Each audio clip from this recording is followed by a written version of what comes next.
Okay, so it's not done by an appraiser, right? What else?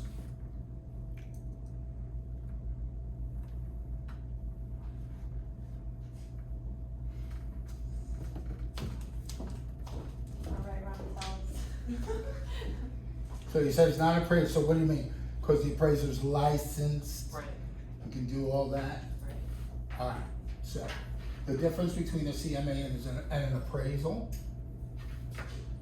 you don't pay for it. You pay for an appraisal. Is it any better than our CMA?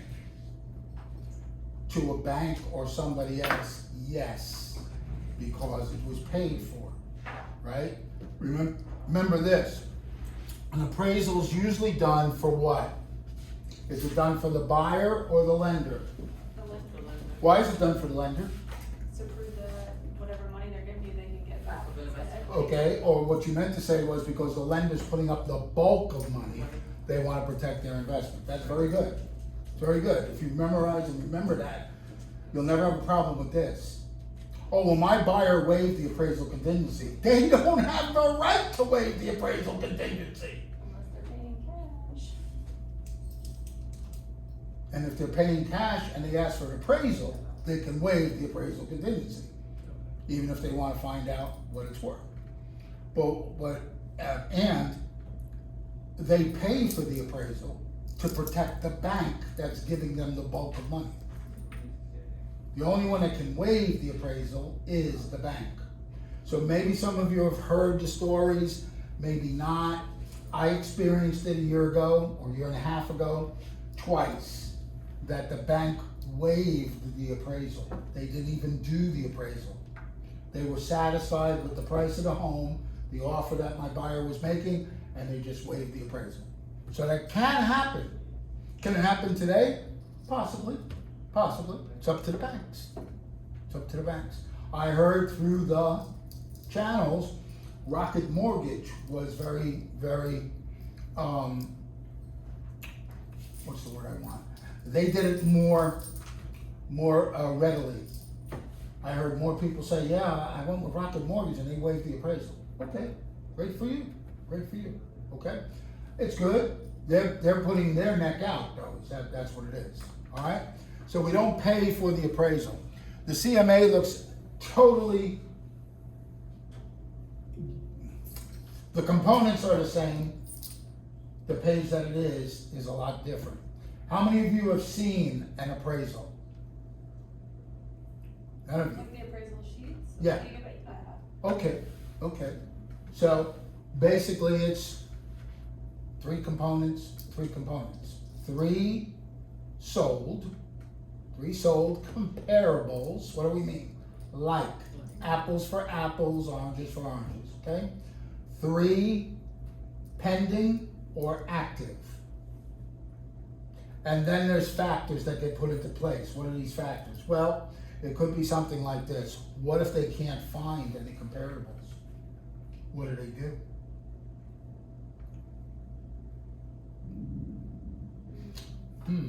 He's telling us. They make comparables? Well, not that they make, but they adjust ones that they do find to meet with the comparable. Let me see if the handout's got what I'm talking So about.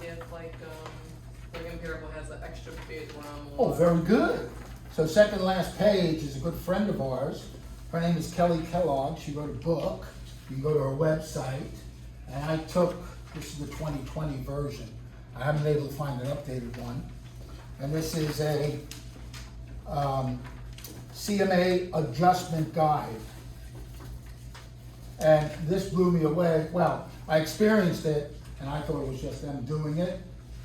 And then you learn as you go in this business. Age difference. Let's say the only comp they can find is a year old. They'll give weight toward that one that's a year old versus something that's current. When do we look for comparables? What's the time frame? We're looking for recent sold. Within the last 6 months? How much? Within the last 6 months? Okay, all right. Now that was true up until about 5 months ago. Oh, wow, okay. Yeah, RPR's default was 6 months. Because during the boom, boom, boom, they needed to do the 6 months because it was crazy. Now that things have gone a little bit like this, they reduced it that the default is now 3 months. Do you have to use that? No. That's the beauty of using this beautiful software. You use what you want. But the default is 3 months now. So they went back to pre-pandemic, because pre-pandemic, that's what it was, 3 months. We only went back 3 months. If you couldn't find it 3 months, then you opened it up a little bit, and then if you did, then an appraiser would use the weighted difference of the time, okay? My very, very first home that I ever sold was a home that's located right on US 192 at Borders. Well, the lake does, okay? The address is Winter Garden. Winter Garden stretches that far down.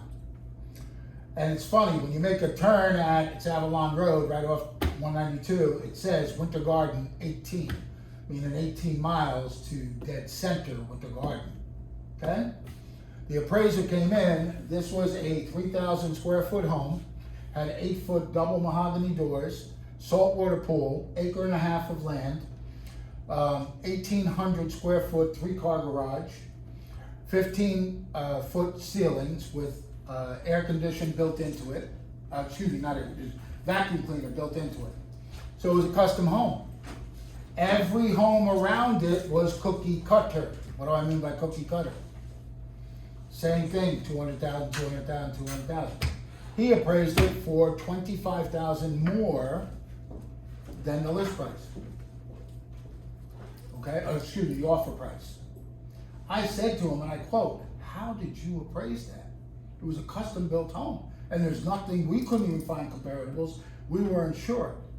He said to me like this, "I appraised it by zip code."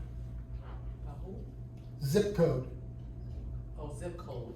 Same zip code as the homes 18 miles away that had the same values.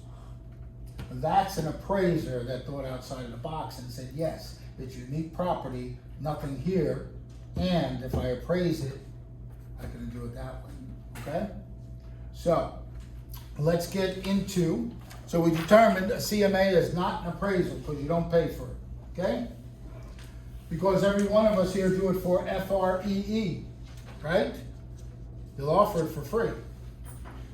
Some of you may be too new to the industry, and during the bust, that was 2008, to stay alive, we did what's called BPO. Does anybody know what that stands for? Broker something, appraisals. Very good, close enough. Broker price opinion. I didn't want to say it. It's okay. Broker price opinion was fun to do in 2008. That's how we stayed alive.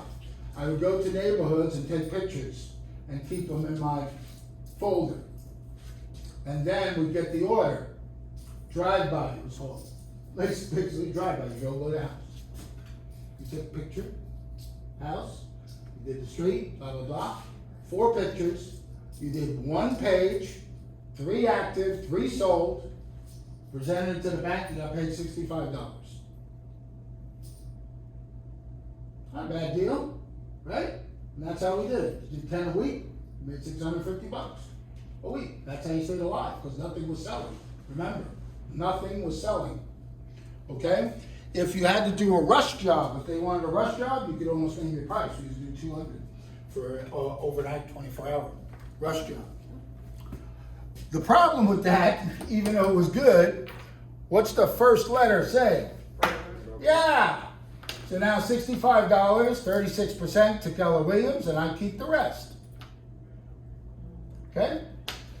Please, please, please, please, please, let's see if I have one. Please do not do that today. It is not worth your time and aggravation. Let's see. Is that That's pretty good. Okay, there's one that's next to it. So this was in 2021. $45. If I look, I can find some that I got like 2 months ago, $25 for the same exact thing. $25 to do a drive-by. It is no longer 1 page. It is 5 pages. If it doesn't pass quality control, you don't get paid. And then you're going to split this with the broker, because you can't do it unless the broker is in. The odd thing is, if you were to see the judgment that they did it for, they're charging the poor schmuck that's selling the home $265, $300, and still paying us peanuts to do it. I still have the book, 300 companies that used to send us these BPOs. And like I said, that's how we stayed afloat. I thought I had more, but maybe I put it in the main thing. Let's see if I have any. No. Sorry. How are you? Ronnie, do you have another one of these? What is that? Miss Karen doesn't have one. So sorry. Oh yeah, I'm more than 5 people. Shoot. I didn't expect that, but I'm more than 5 people.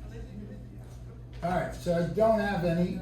If I get any new ones, I still get them today, is what I'm leaning towards. I get it. I keep them just to show you guys, $25. They think I'm gonna go out there for $25, you're out of your mind. Yeah. But we did that back in the day to stay afloat. That was the main thing. Okay? Alright, so let's get started.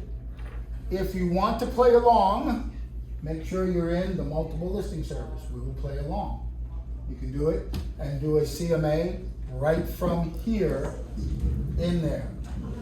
Step by step, right through it. Okay? Alright, so if you look at the first things, I'm going to do it from memory because I don't have it in front of me, but I know where I'm going anyway. Just because. So who's done a CMA before I continue? Nobody? I kind of know how because of the MLS training. Oh, okay. So you're using the MLS, the quick one. How long did it take you to do it? Oh, like 5 minutes. Great. Yeah. Great. They explain it really well. Yes. Unfortunately, it's useless. Why? Because it's the same thing when we do RPR. I'm going to tell you the aha I had. RPR by itself is useless. And that's why you're going to find out how to leverage. You can use the one in MLS. It's only pulling what? MLS, active, pending, and sold. RPR is still one step better than the MLS. RPR pulls off-market properties. What? Yeah.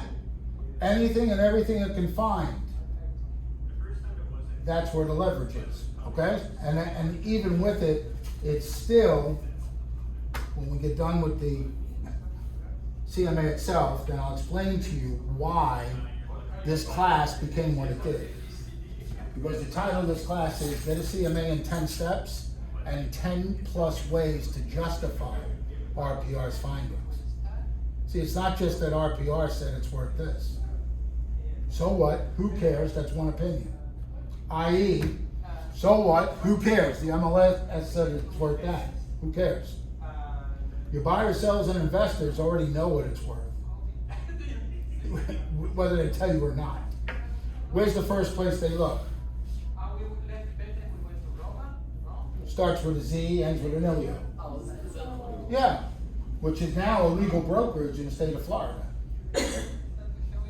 Yeah, it has been for about 6 months now. Yeah. Okay?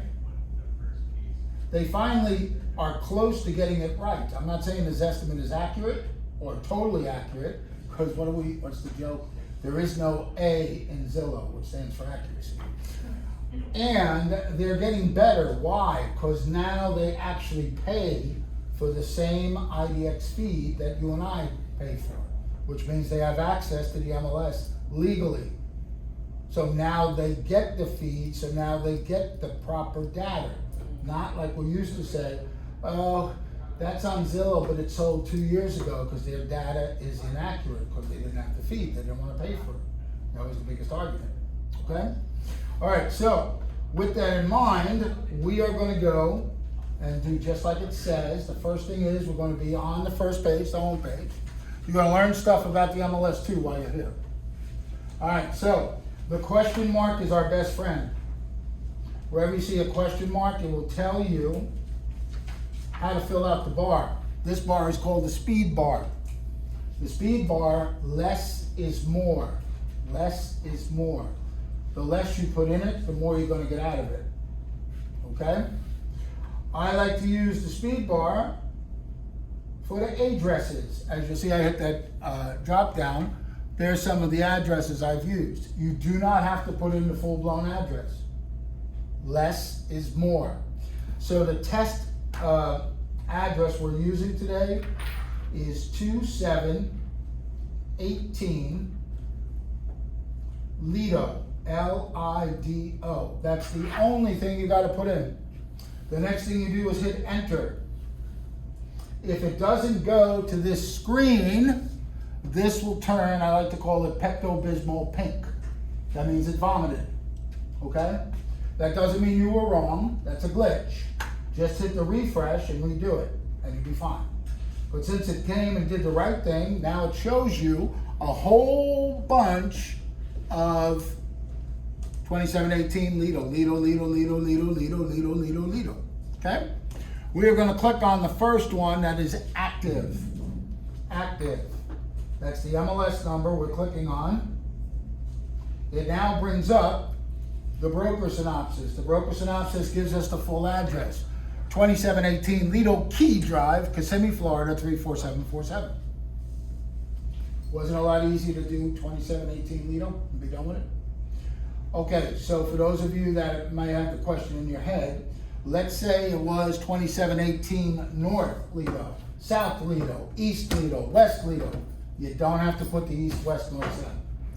You don't have to put the Southwest, East, West, whatever it is. All you do is the number and the first part of the street name, and you're good to go. Okay? So that's a friendly tip. So now that we got here, we're going to talk a little bit about this before I get into the CMA. So up top here, you see this 2718 Lido Drive, Kissimmee, Florida. Let me make this bigger so you can see it. There we go. Okay? So this was on the market on September 3rd of 2022. September 3rd of 2022. It has been on the market how long? 324. 324 days. How did you know that? The ADOM. Which means? Average days on market. Very good.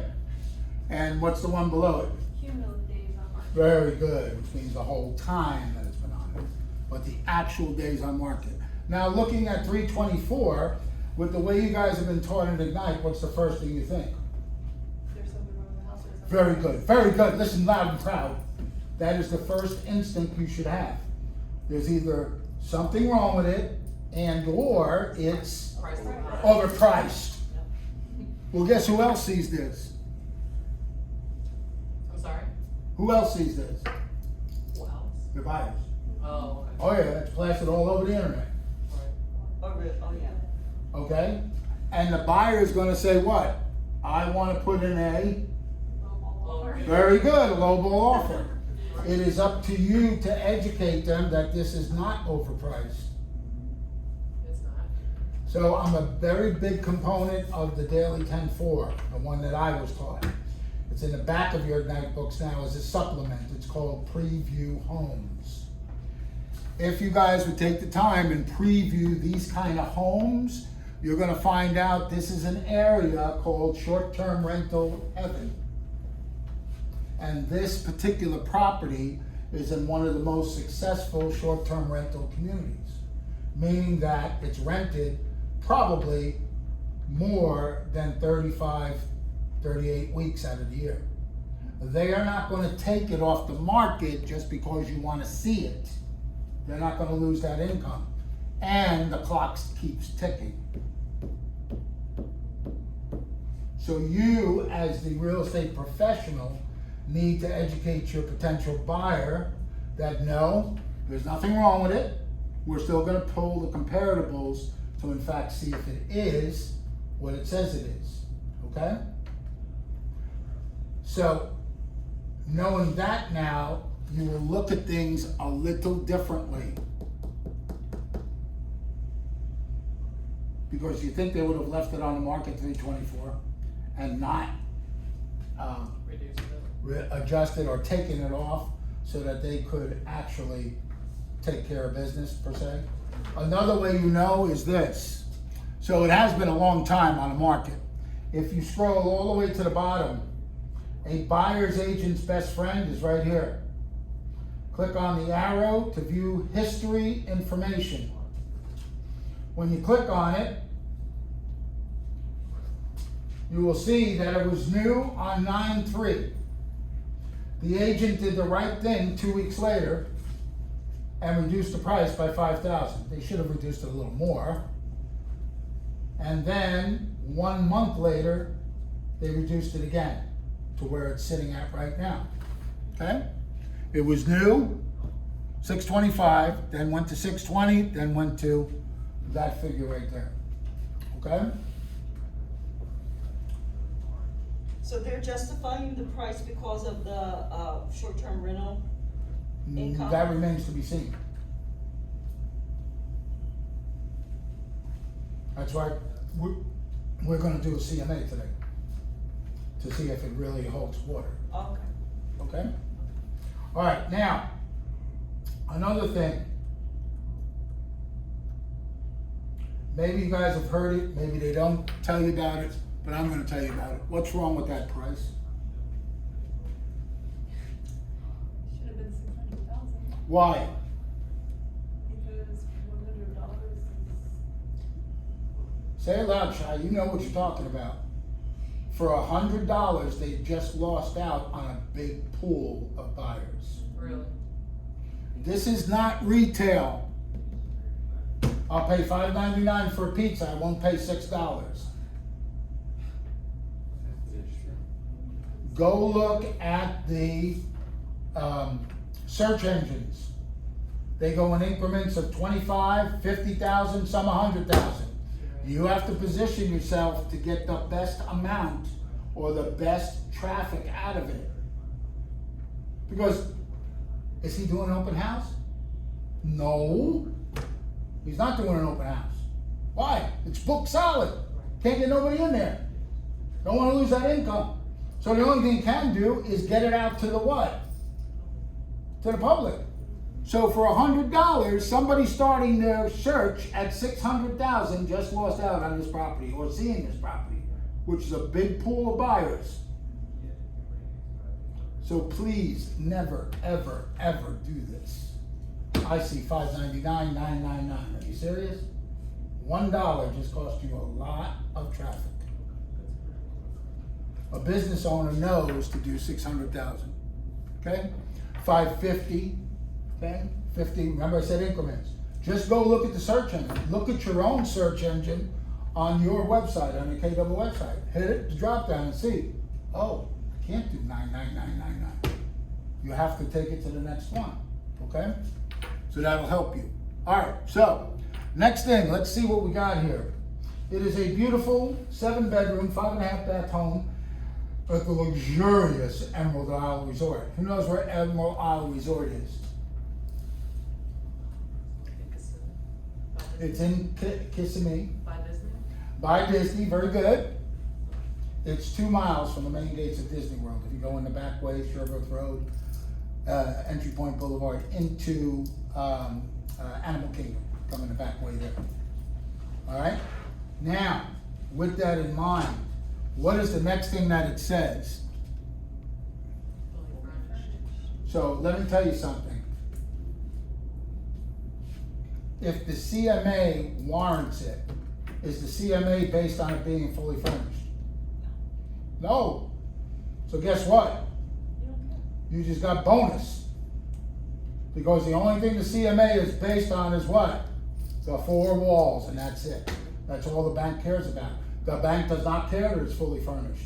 You're gonna learn in contract class, you never, ever, ever, ever, ever, ever, ever put into the contract that it's fully furnished.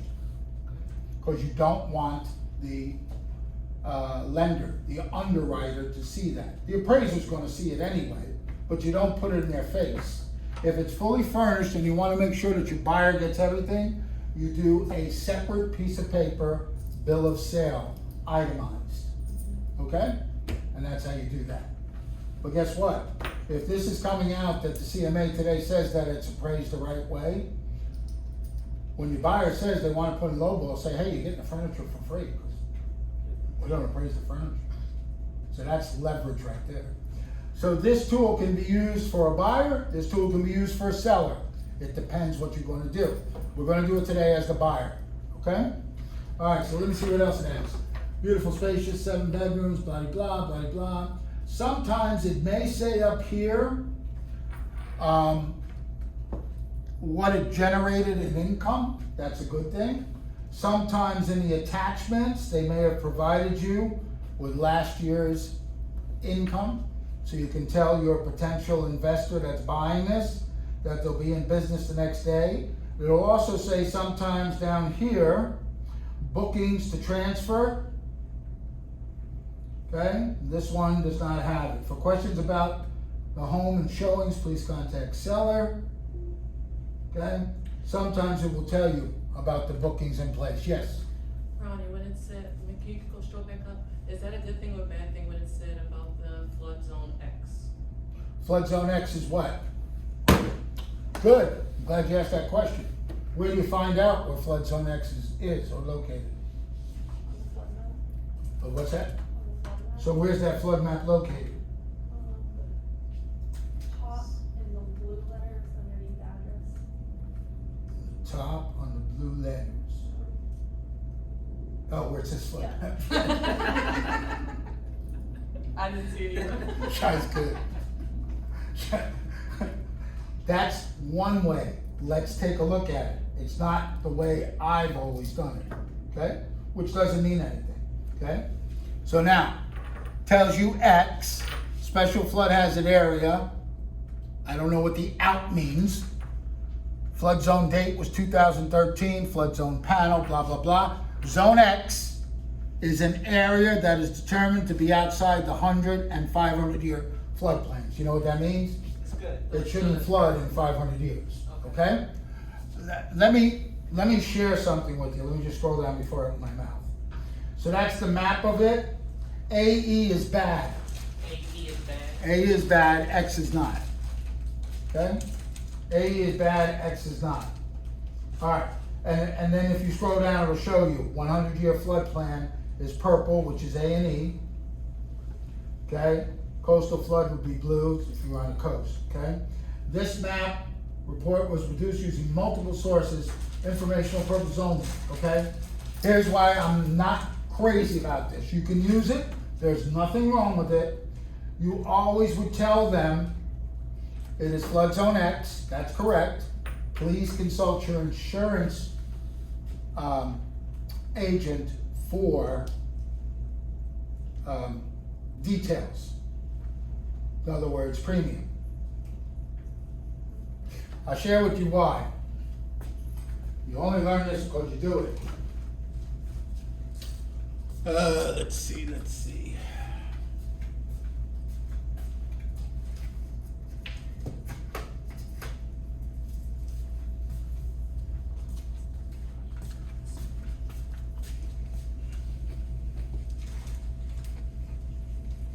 And this may or may not, it's probably not for this specific property where it's located. I will tell you this, no judgment, state of Florida, cheap drawing, okay? US 27 runs north to Claremont, south to Kissimmee, blah, blah, right? Okay? You know that the peninsula sits on top of a giant sponge. That giant sponge is called the what? The aquifer. And that's where our fresh water is. So, my very first sale, the girl that bought the mahogany was actually was an engineer. She's now in Tampa. She goes and buys a piece of land from a Claremont agent in Lake County up here, right? Nice piece of land. We do it better. She buys a piece of land, okay? We look at the flood zone. These flood zones that you're looking here are from FEMA, Federal Emergency Management Administration, okay? The FEMA map said that's flooded. This is A&E. She was like, oh, cool. I can still build that monster house that I want. When we called Lake County said, you better check the Swift mud maps. What? We knew what they meant. Swift mud is an acronym for Southwest Management Florida, Swift mud, Management District. That's who manages the water. And right here, in the middle of the state, is the aquifer. Protected. Giant aquifer, that's where the fresh water is. When we checked Swift mud, their map said, this is flood zone. She had to sell the land because she couldn't build a house on there. There's 2 flood zones in there. You know who did know that? The insurance company. It's the same thing when your buyer says, I want to copy of the sinkhole map. There is none. But every insurance company knows where to charge a premium based on where those sinkholes had come throughout the years, okay? So,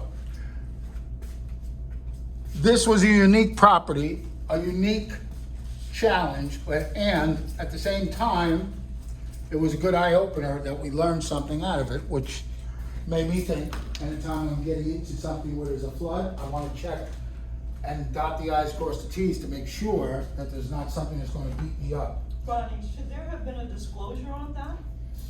That's a good question, because we went back to, her name is Brandy Matheson Klein. Brandy Matheson Klein does about $100 million a year out of the Claremont office. Wasn't up for her to know that. Wasn't up to her to know that? Nope. Oh, Nope. That's why you have the right to do your due diligence. okay. Yeah.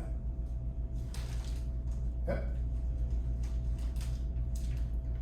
My gut tells me she didn't even know it. So about the agent who sold the land, that's what we're talking about? Yeah. Yeah, she didn't even know it. Okay? So no harm, no foul. All right, so what was I leading up to? Yeah, this is good if you want to use this one called flood map. I would prefer that you went over here where that I is, the IMAP tax record. That's a third-party add-on that we're so glad that RMLS kept it, because it's one of the greatest tools. If you know how to use it, it is a fantastic tool. I've used it to find what? Free numbers. Before we came out with the land voice that we give you. So when you bring it up here, and it brings up the subject property, that's what it's showing you, subject property. If you scroll all the way to the bottom, what does it show you? It says Zone X, area to be outside 1% and 2% flames, that's 100, 500. But this is what I love about it. It takes you to the US government FEMA map. And when you go to the FEMA map, if you're smart, I would bookmark this site, because then guess what? All you gotta do is put in any address and you'll know exactly what's going on. This is a great tool that you can use. So right now it says enter the address, and if I entered the address, then it would tell me, well, here it is, it's right here, because it's showing us what we want. But you could put in any address you want, and then it'll tell you what it falls under based on FEMA, okay? So, that's a great tool that you can use. And like we said, around here is AE, that's water, it's actually water. here is X. So you're fine. Okay? Questions? Is there any difference between, that type of flood property and, what they call swampland? Depends what it's zoned at. Oh, it's just a What- zoning thing? Well, and that's a great question, Karen. This is all swampland. It's a great question, but you're right, but this is all swampland. But sometimes, when builders are looking to survey the land, if it's called swampland, they can't build on it. Well, is it buildable? That's That's what the I thing. mean, They'll yeah. do a compression test.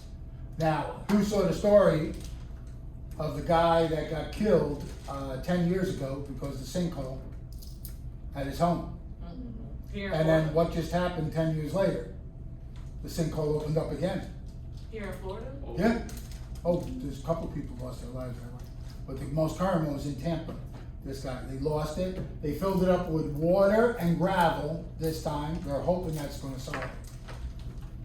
Wait a minute. There was still a house I on was it? just about to say, Yeah. Yeah.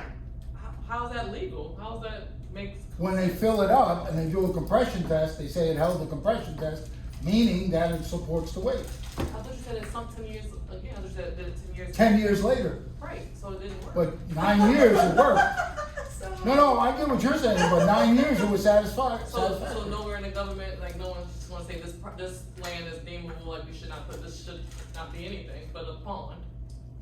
Wow. Is there a history of the sinkholes? Just 2 times. No, I mean, is there a way we can go and find out where Google, they girl, were? you just, I'm sure you can just Google it. You can Google, I don't know how accurate those apps are.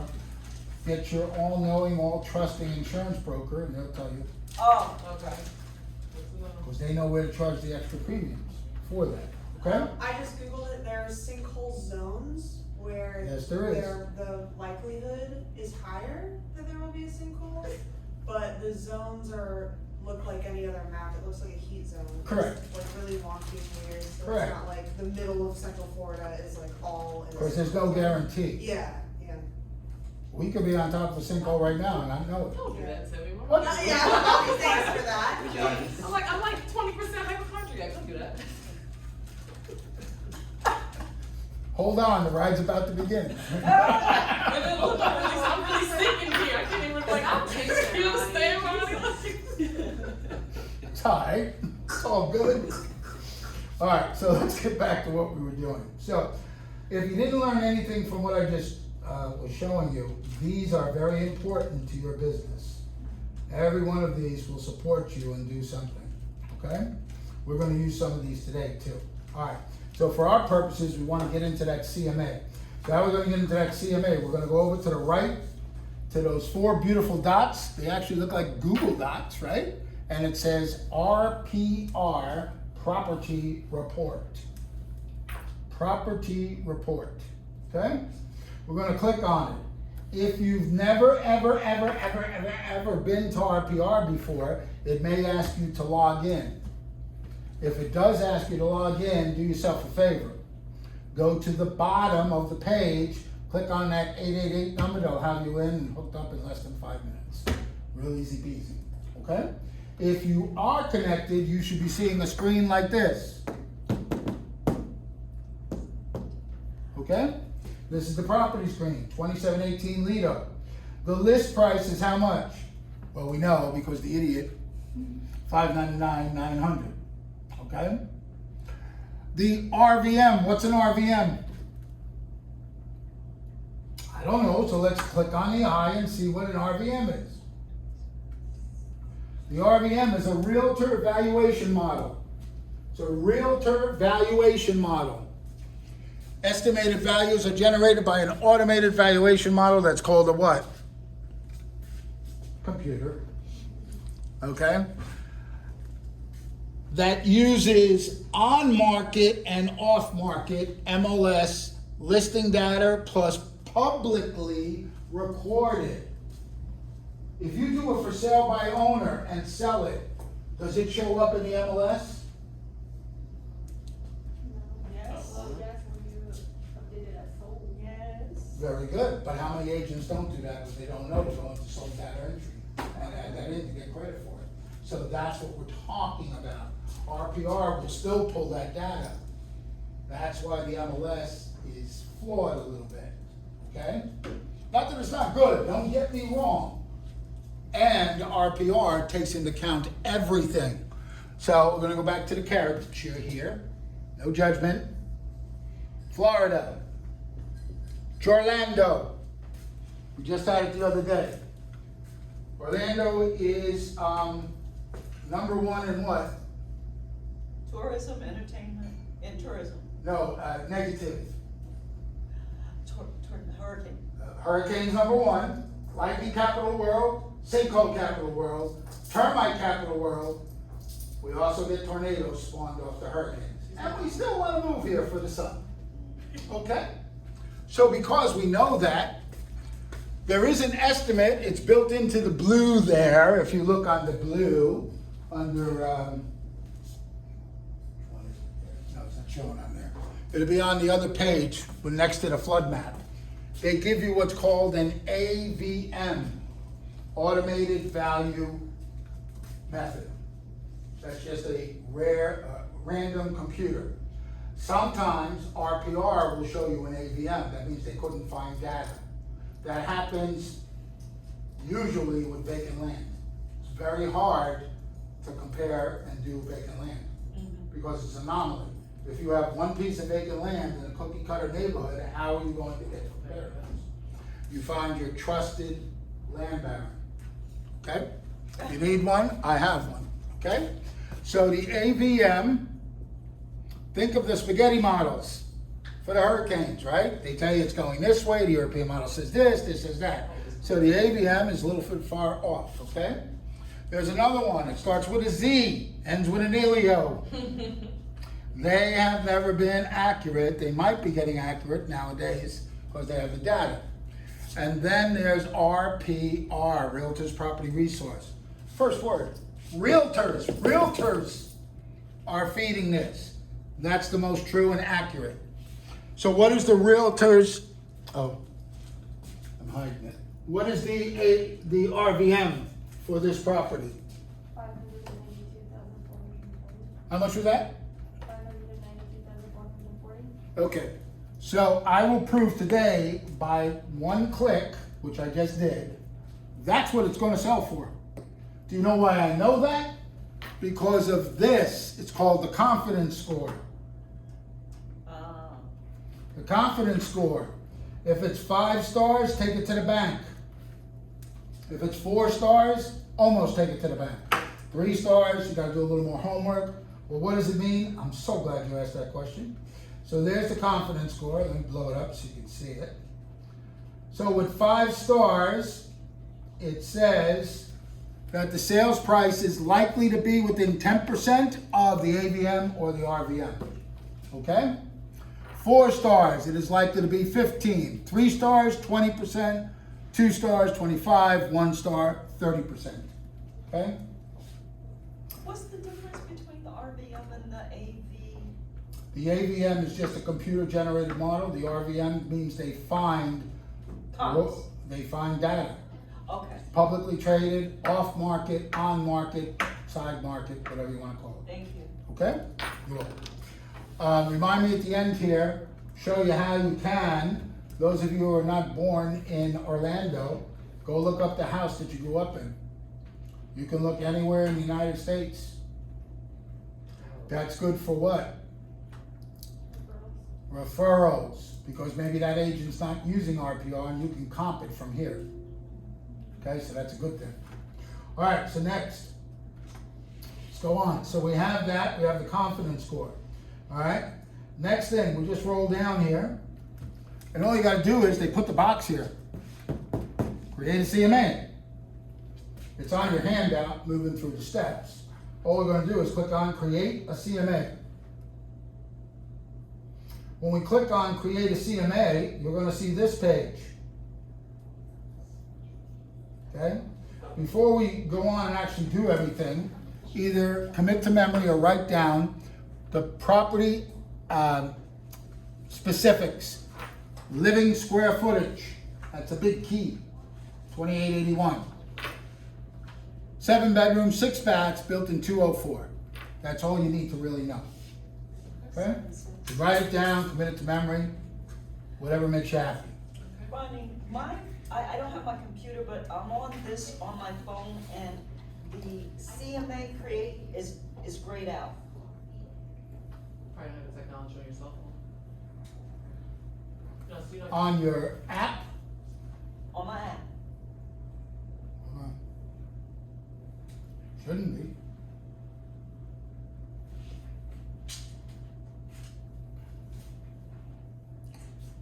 So, what are we, 2718 Lido?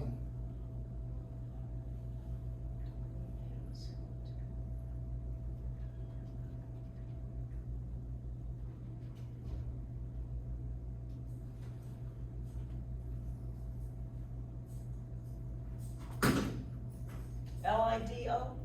Yeah. Mine says create CMA. Once you type in the address, Mm-hmm. you just typed in 2817 Lido. 2718. Oh, I got it backwards. Okay. 2718. It's gonna look a little different on there, but you can do it.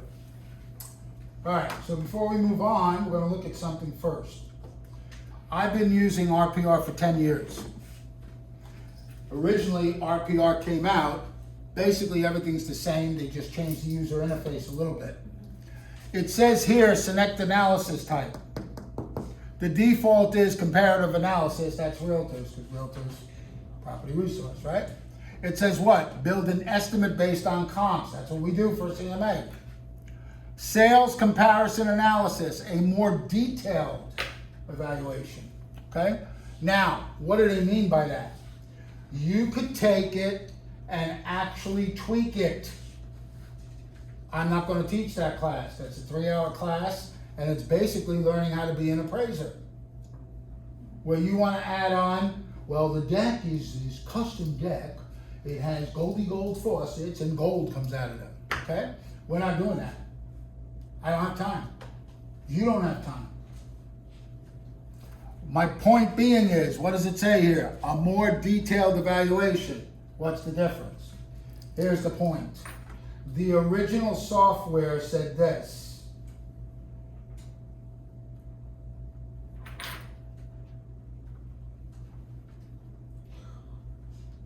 What does it say there? Instead of a more detailed. For who? Oh, you mean appraisers use RPR? Yeah, they're licensed realtors. And guess what? This scared the bejesus out of everybody who was a realtor. Oh, I'm not an appraiser, so I don't use this. I only use this. That's why they changed it to a more detailed evaluation, because it scared everybody. But the aha is this. The appraisers are using RPR also. This is nothing new. When they come to a property, you know they are 99.9% already got the appraisal done and finished, because they did it on RPR first. They only come as a formality. Put the sticks, measure, thing, and in case there's anything different. And, okay, that's why this beautiful tool is so invaluable to us. Okay? So very simply, you're just going to follow the model. Number one, confirm facts. What do we mean by confirm facts? So it's listed as in the public record, 6 bedroom, 6 bath, 5 full baths. The listing agent changed it and put that there are 7. Does that make a difference? Does to a buyer. Does to a buyer. Okay? So you have the ability to change this any which way you want. It doesn't matter to public record. Why? Public record only cares about this. 2881 is what they base the what on? Taxes. January 1st, the hammer comes down. They don't care if you got 27 bedrooms or 1 bedroom. As long as it says 2881, that's the only thing they're going to use to do the taxes. But your buyer is definitely going to be upset. If it was 27 bedrooms, they're this big. If they're 7 bedrooms, okay, you understand what I'm talking about. If nothing is wrong, you don't have to change it. Just hit confirm facts and close. Very simple. Okay? Next thing, what does it say? Oh, let's find some comps. No rocket science here, real easy. Okay, so I'm gonna make this a little smaller so we can look at it together. Or maybe no, maybe that's where it's gonna stay. That should be fine. Let's see, where's this one? Everybody can see it, right? Yes. All right, so at the top, it has what I say, living area 76204, okay? It's already predetermined. Listen, like I said, I've been playing with this for 10 years. I used to tweak this. I used to tweak this and put it in between 2,500 and 3,000. I have learned, just leave it alone. Just leave it alone, like the default. About the only thing I will tweak, since they came back, you see the default is within the last 3 months. If I can't find comps, I will hit the drop down and go down to 6 months, 12 months, 18 months if I need to. Ronnie, so you're saying it's not a good idea to go ahead and change the Square footage and stuff? anymore to make it more? Nah, give them more variety, so this way you have something to pick from. Yeah, I learned over time that was the easier way to do it. Okay? Yeah. All right, now, you can do it 2 ways. You can do the map, if you like the map. You can draw a shape, you can draw a box, a radius, a polygon. Caution. Caution. Emerald Island is a very desirable short-term rental community. It's a 5-star, full-blown resort community. Has everything. You name it, it's got it. 24-hour guard, it's got swimming pools, it's got amenities, it's got its own grocery store, etc. If you don't know the map and you move into over here, see Oneida? This is a open community. There's short-term rentals in there, don't get me wrong. But there's no amenities, there's no guard gate, there's no nothing. If you accidentally pulled from there, you're probably doing it wrong. So the best thing to do is just to go down here and hit the search and let it do its magic. It's going to do it from point of subject and out. Point and subject and out. So when you click on that,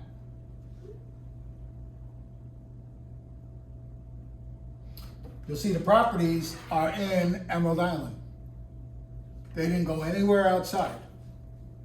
They stayed only in Emerald Island, which is what I want. Which is what I want. Okay? Now that I've got them in Emerald Island, now we're going to use some computer savvy magic. So it told me that there are 9 sold properties found to use as comps. All right? So because I want to be quick and efficient, we're going to use the computer to our advantage. You see where it says square footage? We're going to click on square footage one time. It now puts the square footage in a high to low. In a high to low. The square footage we're looking for is 2881. We scroll down to 2881 and start our search on whether or not we're going to use these comps. So to save us time, I've already written out the ones that I selected. We'll talk about them as I do them, okay? So on the sold side, I used 8510 Palm Harbor. It is 0.03 of a mile away from the subject property. You want to be as close as possible, okay? It sold in 39 days on 6/6/2023. It sold for $590,000. It is a 7-bedroom, 5-bath, built in 2005. You'll notice it says Blue Star, which means it was used in RPR's RVM. Are you going to use the same ones they do? Maybe. It depends what you're trying to prove. If you're working with a buyer, what are you trying to prove? The value is there. Value of what? What? In which way? Up or down? You want it to be worth more than the listing price, So they have equity, so they don't put in a lowball offer and drive you crazy okay. and bring you all over town. Because everybody wants a deal. Okay, And if you prove to them or show them comps that say it's only worth $550, what are they gonna tell you? They only wanna pay about 50. No, they're gonna say, let's offer 500. Yeah, you're right. You're right. And then you gotta fight that battle, okay? Alright, so we're gonna use that one, 8510. What's gonna happen now is on the right side, it's gonna start to build a column of spread range, and it's gonna list these properties. This will come into play once we finish, okay? The next one I used was 8518. Ronnie, I think you clicked the. Yeah, yes I did, thank you. You're welcome. 8518, which is the next one, that sold on 6/1, 7/10 of a mile, $600,000. I'm gonna add that one on, 8518. And the last one is 8427 Secret Key. That sold on 6/26, 1/10 of a mile, 590. I'm gonna add that. Is it going to be this easy every time? I'll tell you this, it's getting better. As we're getting more into selling and selling and selling, it's getting better. Used to be where you had to really, really, really go looking. And I thought I almost had to do it with this, go back 6 months, okay? And then you gotta watch. 6 months ago, the market was totally different from what the market is now. Okay, that's where your skills come into play. So once we've done the three, we have the three on the right side listed, okay? Next thing we're gonna do, we go down to where it says, ooh, went past it. There we go.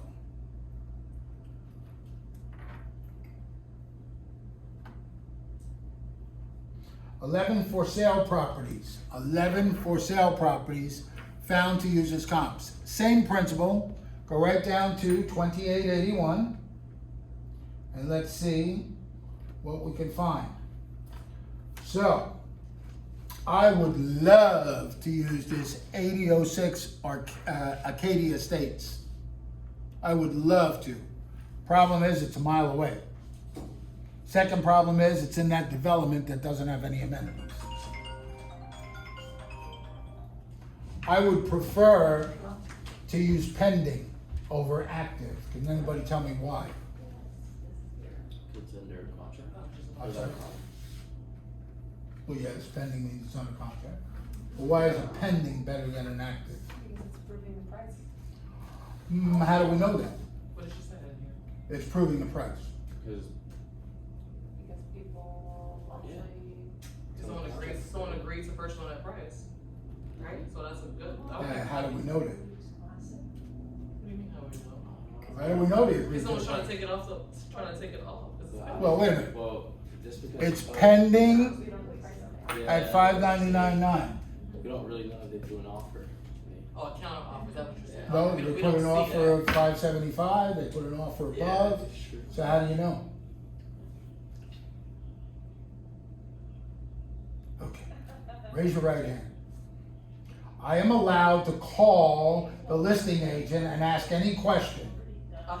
I allow them. It is unethical if they answer you and they're not supposed to. You said what, it's unethical for what? It's unethical if they respond to you and they're not supposed to. But you can ask the question. You can ask any question. Ring, ring. Hi, Savannah, it's Ronnie with Keller Williams Classic Realty. Thank you so much for taking my call. Your property here at 8006 Arcadia. Listen, I got a guy in the same neighborhood looking to list his home. And we're lost of where to price it. Did you get full price? No, we did not. Oh, did you get above list price? Yes, we did. Good. I don't want to know what it was. That's all I want to know. Did you have multiple offers? Yes, Okay. Cash or financing? fine. Hey, thanks. You just helped me so much. Okay? Is that a real world? That's real world. Real world would be something like this. I'm not telling you the price because they think I got a buyer, and if it breaks up, I can slip in with the price.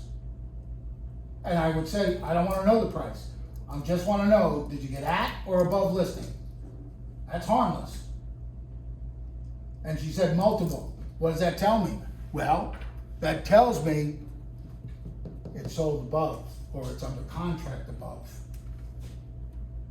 Okay? That's why I love pendings more than active. Active just means what? It was still active at 579, the second one there. Pending means they're under contract. And literally, she just told me they accepted an offer above asking price. Yay. Okay? Use that to your advantage, buyer's agents. That's one of your best tools. You should never, ever, ever, ever, ever, ever, ever, ever, ever show a property until you have called and asked these questions. Number one, first find out if it's still available on the market. Who knows the 48-hour rule? So mine went live on Friday. I got a contract on Saturday. When do I have to mark it pending? Within 48 hours. Yeah, 48 business hours. That means I got till Wednesday.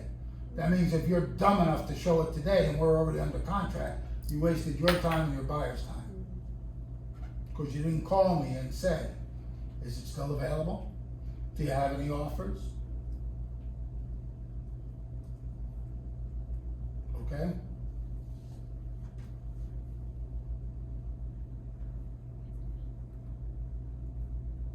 Trying to save you time and aggravation. All right, so let's go to, let's see, where was I leading to this? Okay, so I went with 2605, which is for sale. 7.5, built in 2004, 0.32 miles. 579. I went with 2701 Lidio. That's right on the same block. 600,000. Went active 711. And the last one, 8531. Where'd you go? 8531. 610. So you're mixing pending and active? I will take pending over active every day. Okay. Well, let me put it this way. I won't use this pending because it's in the wrong neighborhood. Good, right. Yes. But it was in the same neighborhood, damn well I'm using it because I'm on the phone now calling. And you know it's because of the distance that it's in the wrong neighborhood? Well, 1 mile I'm not using. I know the area, so I know Arcadia Because you know the Estates area. is the next subdivision. Okay. Yeah. I.e., the Daily 10-4, preview homes. That's how you get to know neighborhoods too. Because you might see a neighborhood that day, and then 2 weeks later, you meet somebody downstairs that walked in and says, I'm looking for something in the Formosa Gardens area. It's the most Formosa Gardens area. Okay? All right, so now what happens? On the right side here, we've now built a spread of the 6 comps we're using. If you look at your handout, the next thing it tells you is to do what? Update valuation and close. Real simple. Update the valuation and close. I click on it, and then through the magic, oh my goodness gracious. 594, 927, round up, 595. What is it listed for? 599. 599. What did RPR say it was worth? I think it was like 524. 592? Well, it's not 592. Did I even have to do the CMA? No. That's the point, okay? So now as we move on, because we want to do this, because that's what we're doing anyway, right? You want to provide them with something. The next thing you're going to do is, you can go right back to where it says property information. When you click on that, it's going to take us back to the home screen here.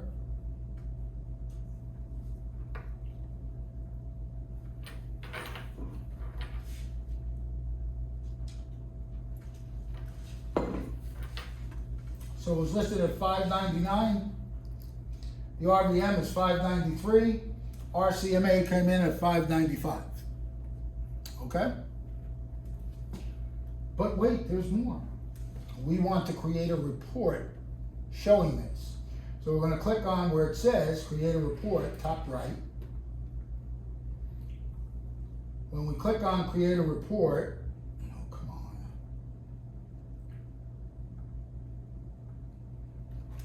Thank you. It gives you a list of reports. Which one are we gonna use? Oh, I don't know. Let's try something. How many of you seen the property flyer report? You may have seen it on Friday when I posted it on Harvard's. The property flyer report is a good what? One-page open house. Free, include a few. I put mine on there. Coming soon to an MLS near you. I put the picture, all my info's there, and I use that. One page, easy. Click, click, done. But for our purposes today, we're gonna use, for CMA, I have determined that the property report is the one we're going to use, okay? It says approximately 28 pages. We're not using 28 pages for CMA. The handout that I gave you there is the report. It is 11 pages, 6 pages, double-sided. The way you can create that 6 pages double-sided is to eliminate some things that you don't need. You don't need homeowner facts, you don't need property photos, historic photos, refined value, comp analysis, and you don't need the bottom. If you're unsure, don't remember, or don't have the video, just take the handout I gave you, look at the headings, and just make sure the headings are there. Okay? Real easy. I will give you a tip. Every time RPR updates the system, they reset this back. So I had to fix it today before I came to class because they had it all reset back to it. This is a great tool to use for equity analysis. Equity analysis, you would only send them page 2, which says the estimate. That's the T's. Here's an estimate of your home. Call or text me for an appointment to do a detailed evaluation of your home, okay? The other thing about this that is really, really good, you see it has a seller's report.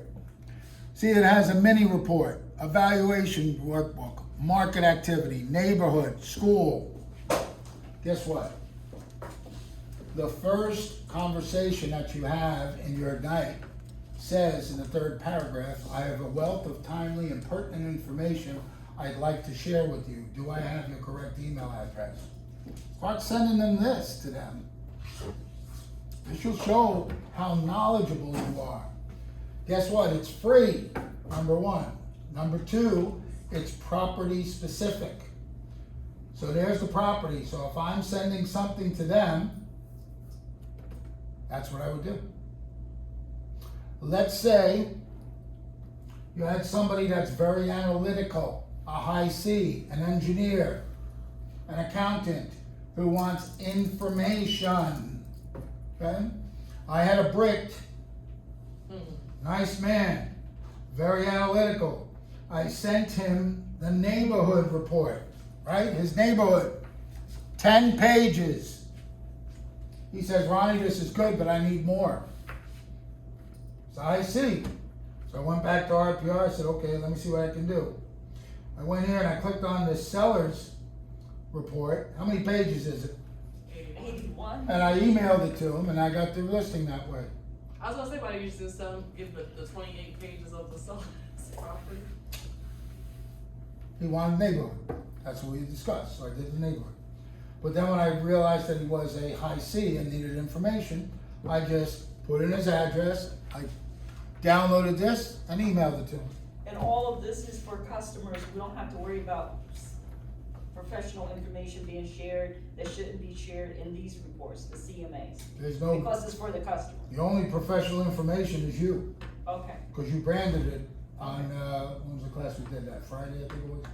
We branded it with your pretty picture and all your information. That's the only thing that's on there that's, other than that, everything is public knowledge, to be honest with you.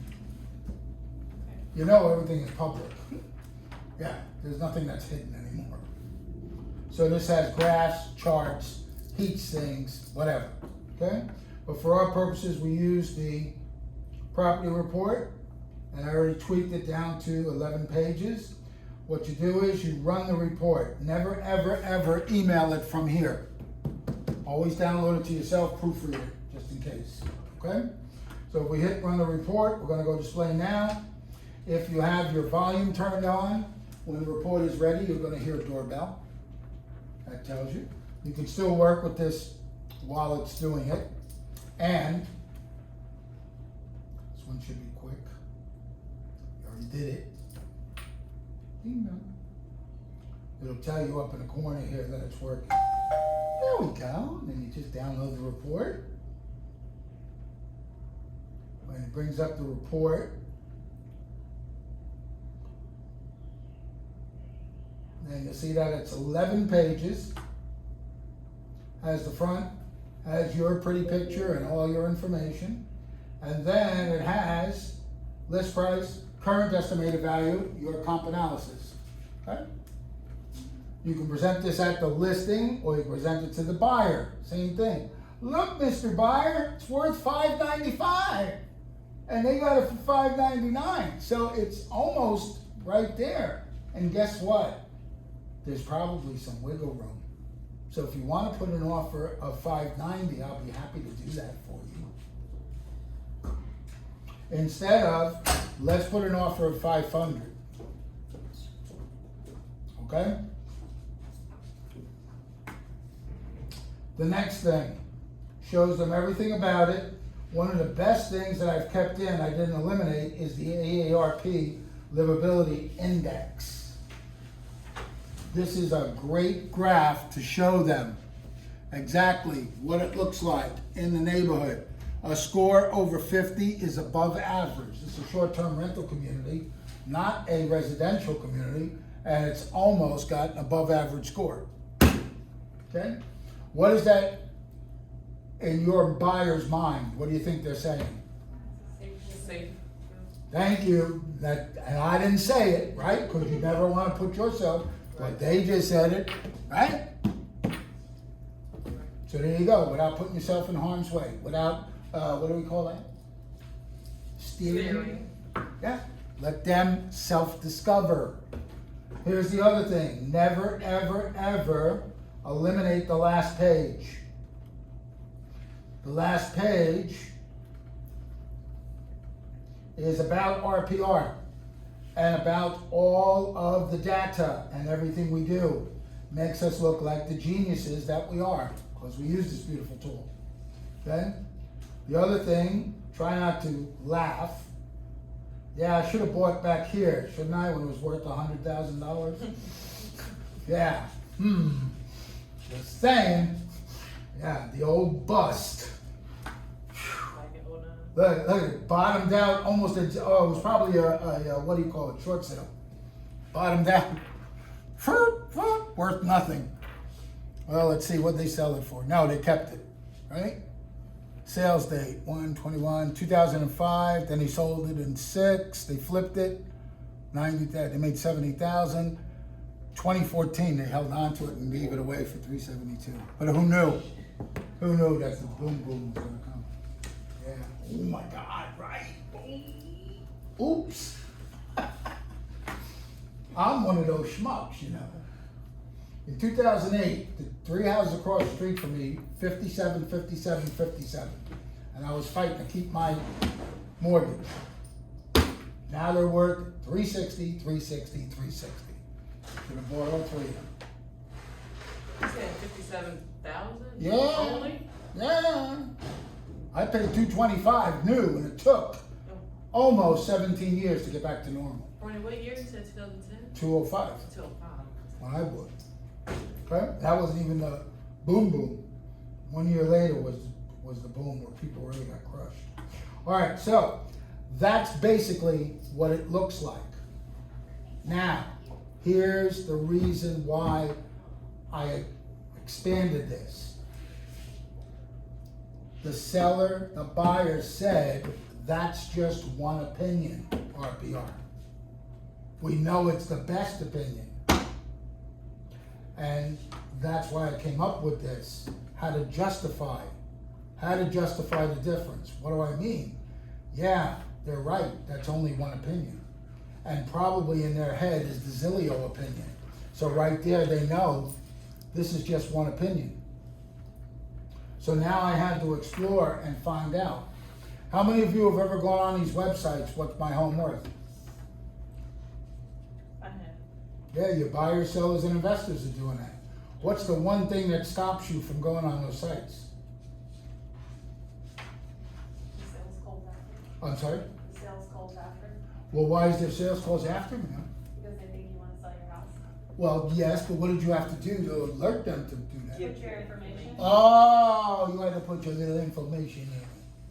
So on the third to last page, where all the links are, all, is it the third to last? No, in the guide. It's the last page, Yes, second to last page. second to last page, there are all the links. What page number is that? Should be on the bottom. 13. Page 13. Those are all the links of sites where you don't have to put your information in. And guess what? There's buyers, sellers, and investors that are doing the same thing. And we can use that to our advantage. Now, some of those links are built into the MLS that we use. And that's where we're gonna go next. So if you're in your MLS and following along, maybe not, there we go. Okay? Right next to these beautiful dots, there's a house. That house says this. Realtor.com Pro Search Property Report. Oh, it must be important.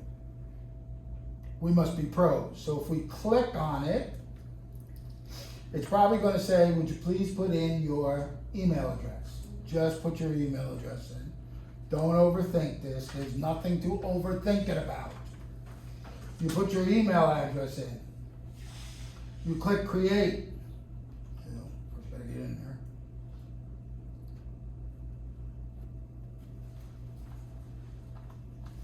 there. Okay, so I'm there.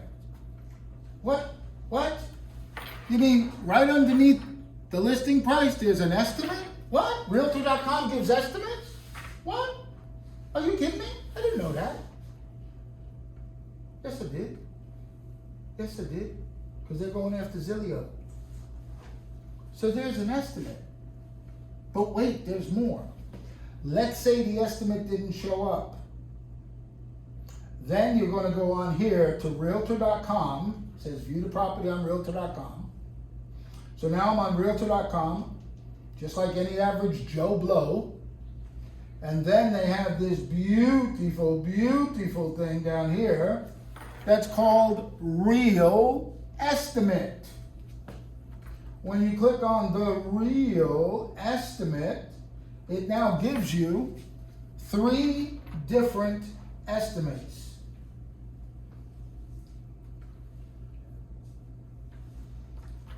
Okay? The 3 different estimates: Collateral Analytics, CoreLogic, and Quantarium. So if you're nerdy like I am, I already know that CoreLogic is what? Matrix, or MLS. They're saying it's worth 583.7. Quantarium, that's artificial intelligence. That's the new kid on the block for giving estimates. And collateral analytics is just something else they want, okay? You could go with the 583. I didn't. I took the 3 of these. Average, and that average is 588. I wrote it down. I wrote RPR at 595, Realtor at 588. Okay? Now, I could print this page and take it with me to my buyer consultation. How does the script go? Not according to Ronnie. According to Realtor.com, this is what the market says it's worth. Okay? So that's one that we just did. The next one, now we're going to get into a lot of features. We're going to go a little fast with this. You have the links. So you're telling them 588 according to Realtor.com on the average. Well, I have this written down with all of this ready to roll. Okay? What it is I have 1, 2, 3, 4, 5, 6, 7, 8. And I'm gonna fan it out just like this. I do RPR first. If they're not satisfied, well, that's only what, well, I don't make the market, I interpret it. And this is what the interpretation of the market is. Right. Now, if it doesn't agree with you, you don't use it. Okay? Because the next one, which I do use from time to time, didn't really agree with us in this instance. And that is, they're no good to us, but we need them. The nasty, nasty, nasty, nasty, nasty, nasty, nasty Bank of America. And I'm still gonna use them to my advantage. So let me make sure I do the right thing first. Because I can't type, do the old copy. Now go back to there, and look what it says here, home value. Now, I am not signing in to any of these sites. That's the point I'm trying to make to you. Your buyers, sellers, and investors are already on these sites and they're using it against you, okay? You go in there and you put in the address, real simple. Don't have to overthink it. Put it in. If it doesn't come up like it didn't come up here, they didn't like the way it was, so just keep backing out till they find it. And usually they will, there it is. When they find it, you click on it, and now it's gonna tell you, Bank of America thinks it's worth 612, So definitely using this one. okay? I'm not gonna use this one, Wow. okay? How do you justify that if they saw it? Or how do you handle that? They'd have to tell me that they saw it on Bank of America. Right, and then how do you handle I that? would scroll down and say, here's the homes that they used. So one home was from almost over a year ago. The Wow. market was a lot different a year ago than it is now. Just answer the question. Okay. Know your numbers, okay? Know your numbers. That's why I didn't use it, because 21, 21, Right. 22, a lot of these were pulled from there. Are they wrong? Not really, not really. Okay? But here's the thing, you know, Plus, their objective is to loan you money, right? So they're gonna wanna have the highest costs, right? could be, yes. Remember, it's not according to you, it's according to Bank of America. Yeah. Now, I did use the other nasty bank, and that's Chase. It's called the Home Value Estimator. When you go on there, very similar, same procedure. Oh, come on, load. Thank you.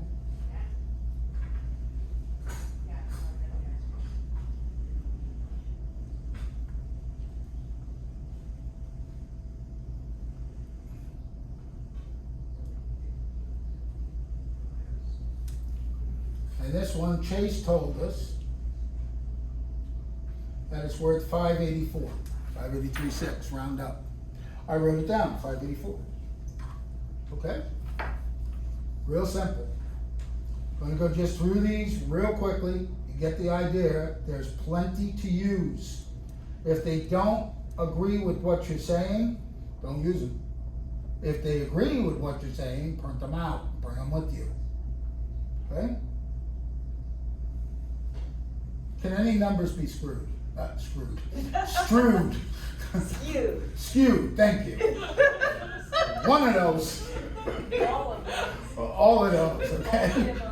Yes, okay, so that's the point. Alright, basically just do what it says, paste, okay, find it, I'm not a robot. Isn't that amazing? You're a human, you gotta tell the computer that you're a robot. Wait till you see the next one, the next one's the worst one.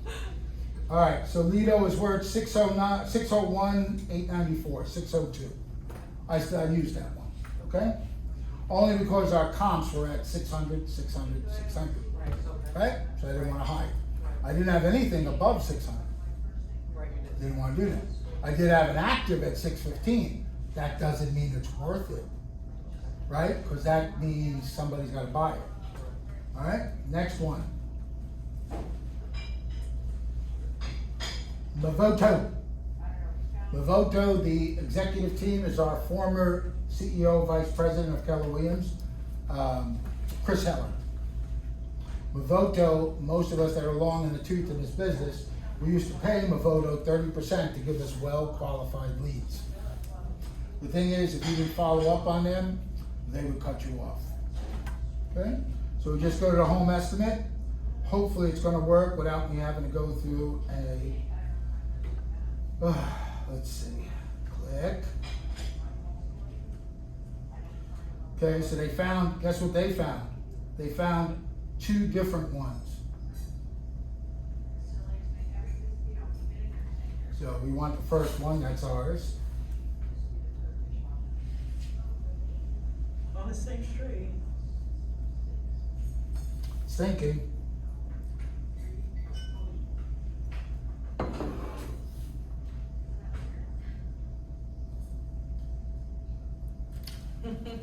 Please verify I'm a human. Now I gotta wait for this goofy thing to come up.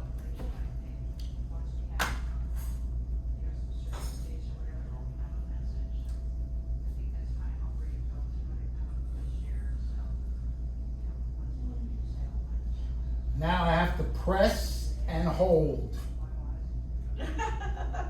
Now I have verified that I am a human. Okay.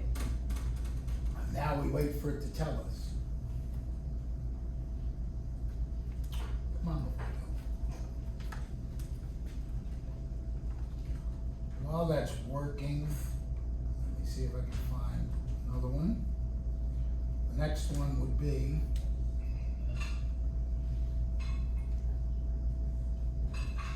some of you may use this company, may have heard of this company called Rocket Mortgage. Yep. So, same principle. How much is my house worth? It looks like we're getting a little. Okay.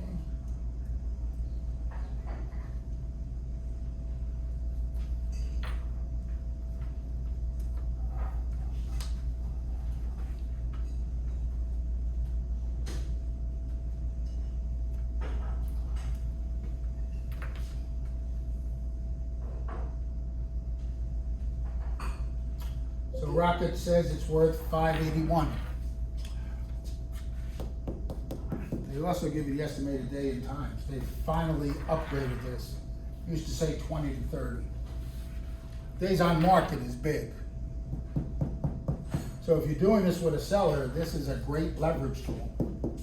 If we don't price it right, it's going to take longer than 69 days to get your home sold. Tie it back to the motivation. Because you told me you have to be an X by, we need to price it right. Okay? Let me see if Mavoto gave me the thing. Nope, still verifying if I'm a human or not. I may have to do, let me try one more thing with that. Try an incognito window.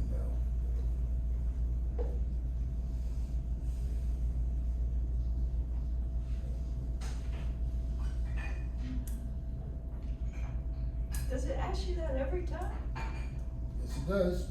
Oh my goodness. Oh, come on.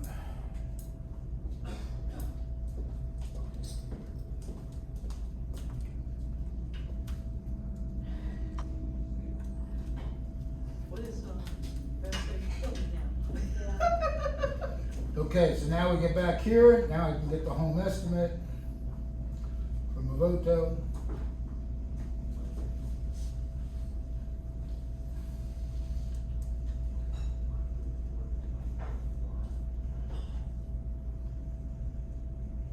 $602. Ask if I want to claim this home. Nope. $602. Now, some of these websites like Bank of America give you comparables. Good if you need to use it to justify. Let me see. They took it away. They took it away. There used to be distance. They used to tell you the distance. That would be important. Yes, it is. I guess they took it away because people were complaining. They're telling you how new, but they're not giving you the distance anymore. Okay, so use it or don't use it to your advantage. All right, next one. We did that one, we did that one, we did Rocket, me see what else we got left here. E-property appraiser. I like this one because it says appraiser. Makes it sound official, okay? This one, the trick to it is put the whole address in, and then make sure you put the zip code in where it says zip code. And then you should get rid of that part. And when you click it, it should come right up and tells you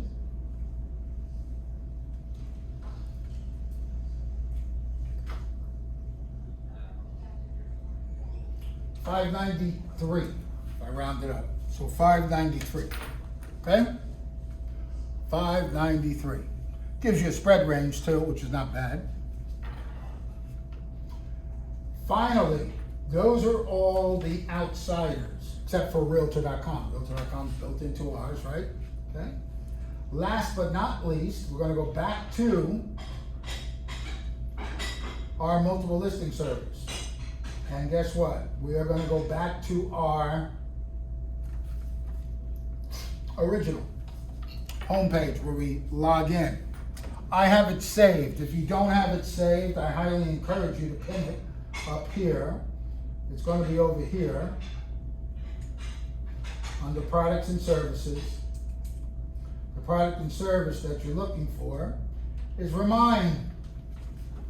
Remind.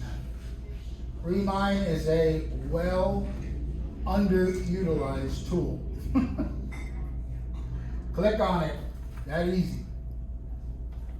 Wait for it to come up inside of Stellar MLS.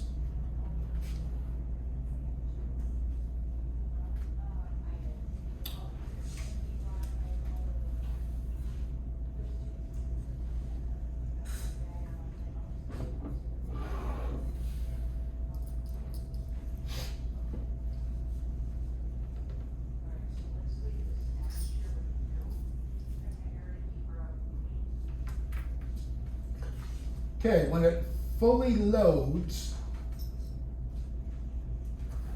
on the left side, you're going to see it says search. You're going to click on search. In the address bar there, you're going to put what? The address. Let it do its little magic. When it loads the correct address, you're going to click on that address.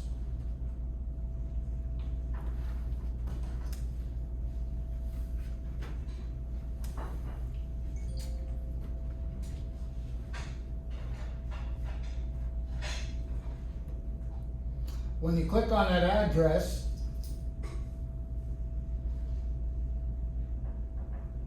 it's going to show you the property. Okay? On the right side, I want you to scroll down. And in the middle here, it says what? Valuation. Valuation. I click on valuation, takes it to the bottom. Oh, what? They're going to tell us what it's worth? Maybe? Well, First American is one of the tools that built Remind.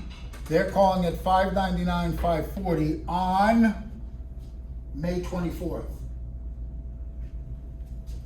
Remind says it's worth $544 on 7/1 with a spread range of $444 to $592.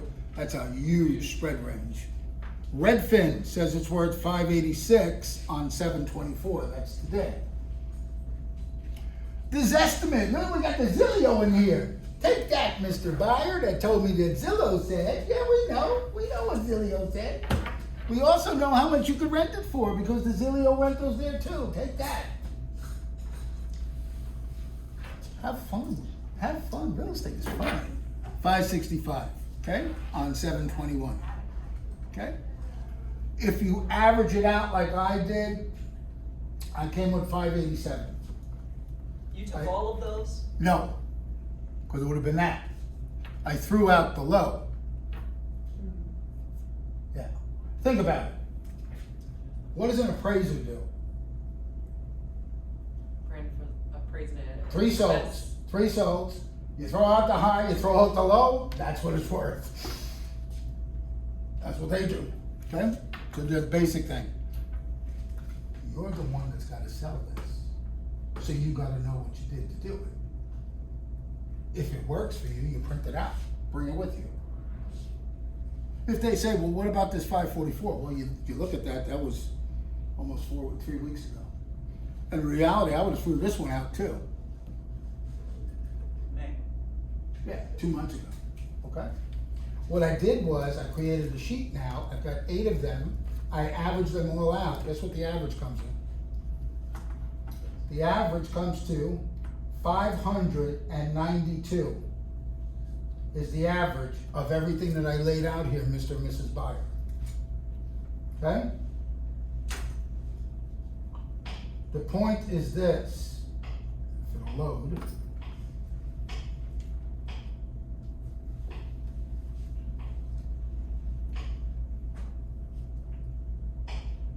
What was the RVM?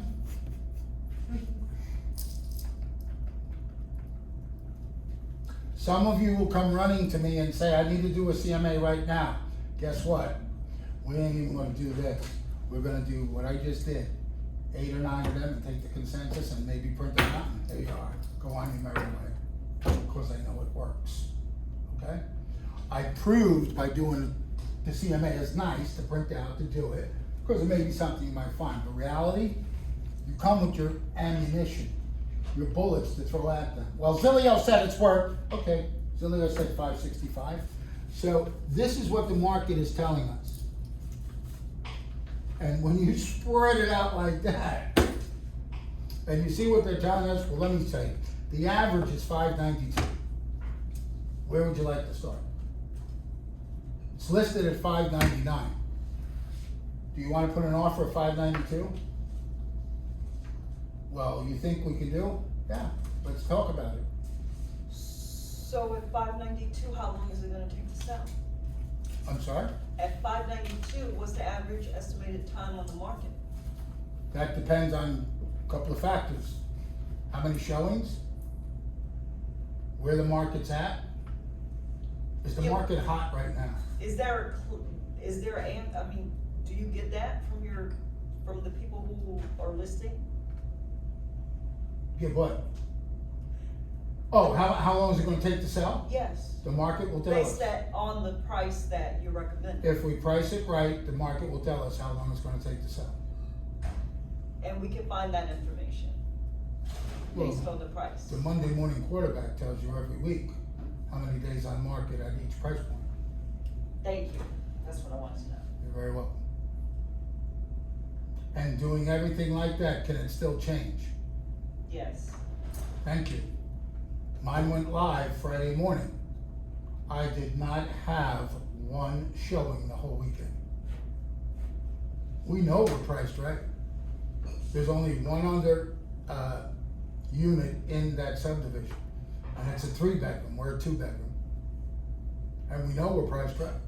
Finally, this morning at 11 o'clock, I had my first showing. And I know it's active. Why? Because since I have an active listing, now I can show you the other tool that most agents are not using. When you have a listing, one of the greatest tools that you can use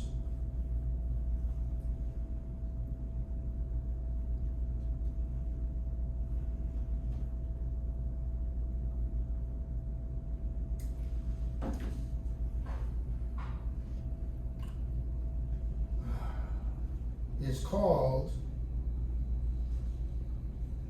reverse prospecting. Reverse prospecting. Does anybody know what reverse prospecting is?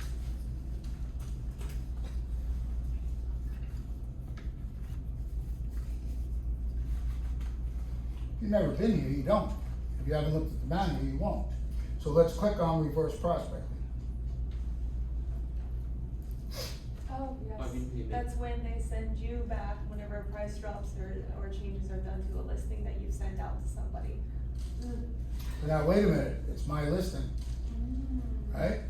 So now, what is the reverse prospecting telling me? reverse prospecting is telling me who has their buyer on a search. The most important thing is this, the count. Count is the total number of listings each contact has been sent. So the agent, Jerdita Blake, has sent to their reference number contact 4 listings. One of them is whose? Yours. Yeah. So what do you think I did at 8 o'clock this morning? Yeah. Okay. Yes. I should be on top of all of these that are under an amount. Hey, how can we get this to the finish line? What's going on? Or better yet, how about this? I don't know if it'll do it. No, won't let me do it. Let me do this.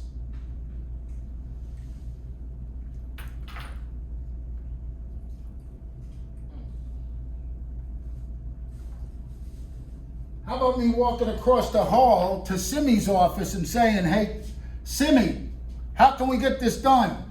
Calling Cindy Brads, hey, how can we get this done? They're in my office.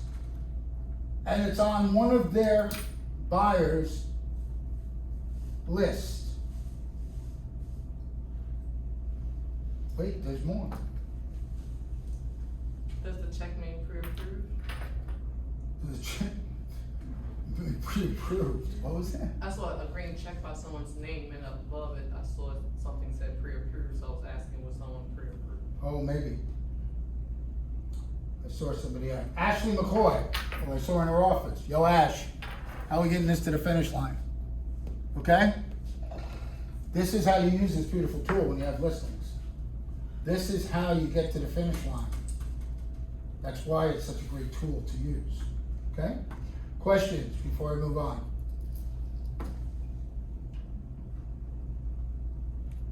All right.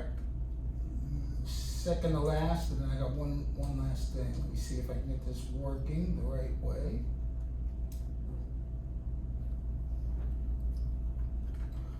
Oh, come on, work.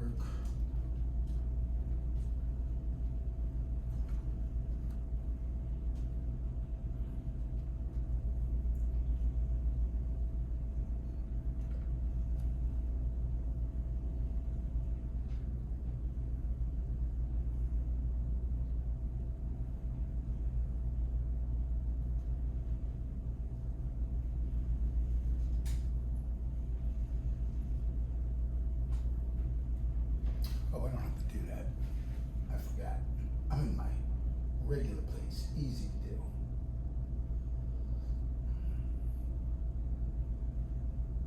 There we go. That will do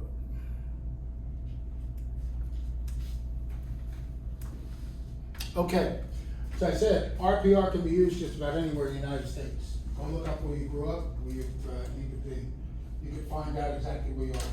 So I'm going to Bellevue, New Jersey. I'm in Bellevue, New Jersey right now. Oh my God, it went up. Damn. Wow. That's my brother. I'm the oldest of 4 boys. That's my brother's house in Bellevue, New Jersey. Okay? Home of Frankie Valli and the Four Seasons, Joe Pesci, who else? Martha Stewart, she's from Bellevue. Anyway, that's his house in his neighborhood.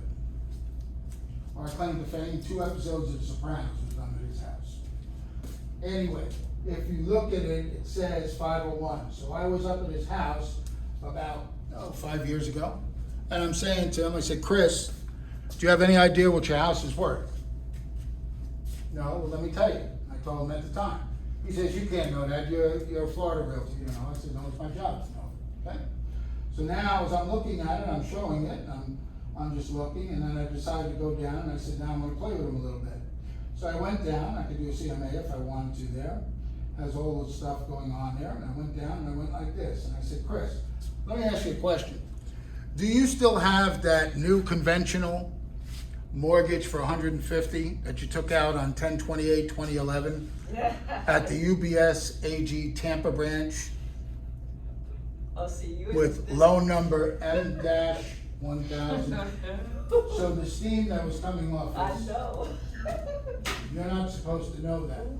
Yes, I'm a realtor and I do. This is the power of RPR that you have in the palm of your hands. You don't realize it. Use it wisely to your advantage. It's a great tool. I just found out my grandparents lied to me. You did what? You just did I what? found out that my grandparents lied to me about. Oh, my. The Thanksgiving dinner is gonna be a little different this year. Okay? See them tomorrow, what do you mean? You guys are, this is included in your dues. Use it to your advantage. You know why most realtors can't get a listing? It's because they're not using the tools that are provided to them. It's not that you have to be this verbal. Oh, good, I'm not going to that one. I did it this weekend with our group. I'm gonna go into this verbal one. Who's ever heard the 7-38-55 rule? Nobody? I might have showed it, maybe I didn't. The 7-38-55 rule. WhatsApp, 4 messages from 2 chats. Yes, thank you. 7-8. That must be Savannah. All right, if I get multiple, that's Savannah posting. The 7-38-55 rule, or what I like to call WhatsApp, circle 4 messages from 2 prospecting. chats. The circle of prospecting. I don't care how good you are at your words, your scripts, knowing your conversations. It is still only worth 7%. And that's it. WhatsApp, 7 messages from 3 chats. 7%. 7%. That's all it is worth. So you could be the best script person you are.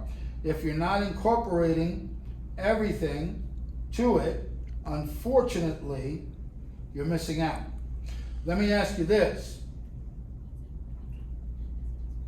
So if it's words, how do we use those words? Most of you are going to say, I use it in a text, i.e. why 7% don't work.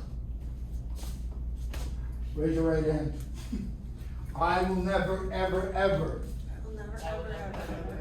negotiate via text. Or direct message. Or direct message, thank you. It's either phone or in person. There's not enough emojis. We got a low offer. You don't see them go from frown. But if you can hear it, or you see it in front of you, you can handle it. So please don't negotiate. Which brings me to the next part. I only got 7%. The next part is 38%, which is called mirror and matching. Mirror and matching. What do I mean by that? Please tell me your first name again. Lauren. Lauren? So Lauren, you picked up right away I didn't offend you by doing that, right? No. So I mirrored and matched, and you like cued in on that. Let's say I had an elderly lady here. I probably couldn't talk the same way. I would probably shut her down or him down. So you have to mirror and match with the person that you're trying to convey to. I'm sorry? I'm a manager, I have to do that daily. There you go. I can't Absolutely. approach all my employees the same way. So I put them together, I've now got 45%. Okay? So that's talking on the phone. Okay? You only got 45%. The last 55% is called body language. Body language. Basically, body language means you're what? Belly to belly or face to face. Belly to belly or face to face. Why? Now I can read you. If you're engaged and leaning in, oh, that's great. If you're going back or away, I know maybe you're shutting down, maybe I need to redirect. But that gives me the total of 100%. That's why we beg you to do what?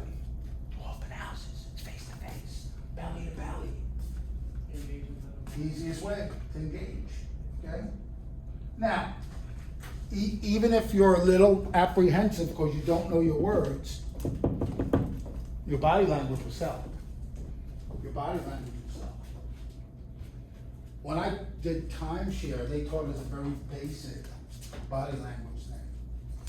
If they are looking up or down to their right, to their right, they're searching for the right answer.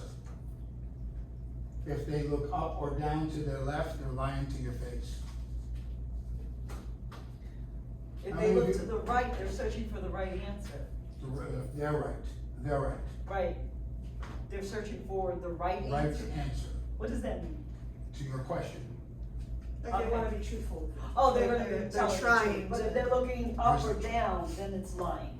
No, If they're left, it's left. Oh, left, okay. how many of you have little people? Try it on them.